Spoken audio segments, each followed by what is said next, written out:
तो वहीं लखनऊ में जगत गुरु रामभद्राचार्य की श्री राम कथा में पहुंचे सीएम योगी ने लव जिहाद और लैंड जिहाद को लेकर एक और दिलचस्प बयान दिया है। उनका कहना है कि आज के समय में लव जिहाद जैसी चुनौतियों से निपटने के लिए श्री राम के आदर्शों को समझना और अपनाना जरूरी है। मुख्यमंत्री कह रहे हैं कि मारीच, सुबाहु, खर और दूषण जैसी शक्तियां भी उस दौर में साधु संतों को उनकी जगह से हटाकर लैंड जिहाद के अभियान में लगी हुई थी। इसमें राम को जीवन का आदर्श बनाया, इसका कल्याण हुआ, जबकि राम का द्रोह करने वालों का अस्तित्व समाप्त हो गया। आगे कह रहे हैं कि भारत के संस्कारों और आस्था का सम्मान न करने वालों के लिए धरती धर्मशाला नहीं हो सकती। मुख्यमंत्री ने जगत गुरु रामभद्राचार्य की तुलना तुलसीदास से करते हुए कहा कि जिस तरह तुलसीदास ने समाज को एकजुट किया था, उसी तरह आज रामभद्राचार्य जन जागरण का कार्य कर रहे हैं। कथा के दौरान सीएम ने जगत गुरु का सम्मान तो किया ही, उनका आशीर्वाद भी प्राप्त किया। हम सबको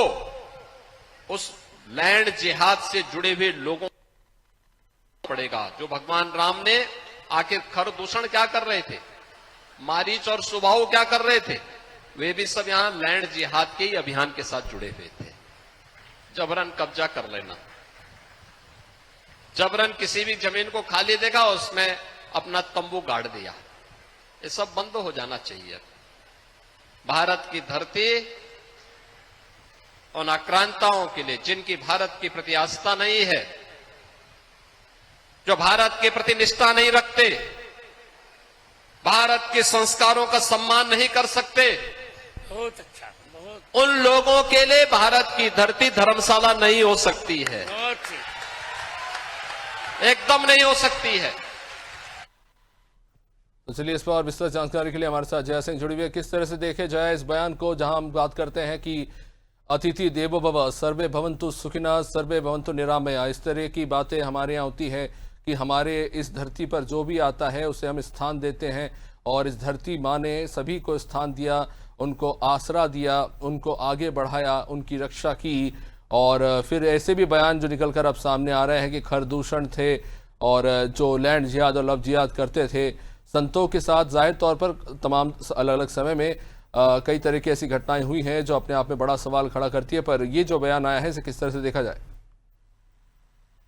देखिए, सबसे बड़ी बात है कि जिस तरीके से आज राजधानी लखनऊ में श्री राम कथा के आज 9 दिन चलने वाली श्री राम कथा का समापन था, और ऐसे में मुख्य अतिथि के तौर पर मुख्यमंत्री योगी आदित्यनाथ वहां पर मौजूद थे और जिस तरीके से उन्होंने बयान दिया,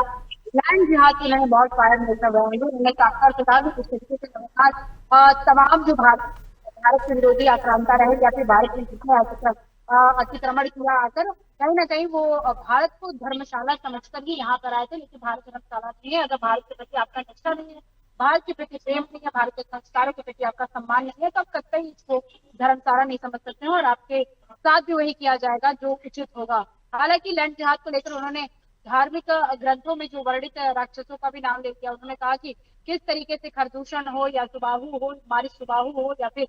विभीषण जी का भी नाम ले लिया, जिस तरीके से राम भक्ति में लीन थे, उनका क्या हाल, उनका किस जीवन रहा, और तमाम जो राक्षस थे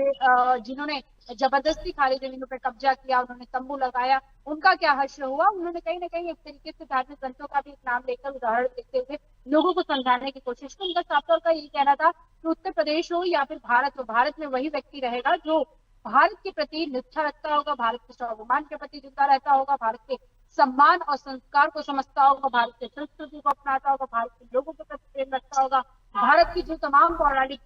कथाएं हैं, भारत के जो ग्रंथ है, इसके प्रति सम्मान होगा, वही भारत का व्यक्ति होगा और वही हमारे भारतीय है। तो इस तरीके से मुख्यमंत्री योगी आदित्यनाथ इससे पहले भी कई तरीके के बयान देते रहे, कई मंचों से लैंड जिहाद को लेकर, मुखर लैंड जिहाद को लेकर कई तरीके के उन्होंने विधानसभा हो या फिर कई मंच हो चुनावी, वहां से भी वो भाषण देते हैं। केवल उत्तर प्रदेश में नहीं बल्कि महाराष्ट्र हो, बिहार हो, या क्यों ना आपका अभी हाल ही में पश्चिम बंगाल हो, वहां पे भी लव जिहाद और लैंड जिहाद हो। लगातार मुख्यमंत्री योगी आदित्यनाथ के ये जो शब्द जो है वो फेमस शब्द है, और उत्तर प्रदेश में जब भी मुख्यमंत्री इस तरीके का शब्द देते हैं तो कहीं ना कहीं मुख्यमंत्री योगी आदित्यनाथ के साथ वो महंत भी है, तो उनकी वो हिंदू हृदय सम्राट वाली जो तस्वीर है वो निखर के आ जाती है। हिंदुत्व के ब्रांड भी योगी आदित्यनाथ को कहा जाता है, तो ऐसे में हिंदुत्व के मानने वाले लोगों के प्रति लोगों का भी जो है जो उत्साहवर्धन हो जाता है, और उन्हें भी लगता है कि हमारा निश्चित रूप से जया देखना होगा कि जनता योगी आदित्यनाथ के इस बयान को किस तरह से देखती है। जाहिर तौर पर उनके कार्यकाल को 9 साल हो चले हैं, लेकिन यह भी बड़ी दिलचस्प बात है कि शब्दावली में कोई परिवर्तन देखने को खैर नहीं मिला। पर बहुत बहुत शुक्रिया खैर जया जानकारी के लिए। तुलसीदास की परंपरा को आगे बढ़ाने की बात मुख्यमंत्री आदित्यनाथ कह रहे हैं,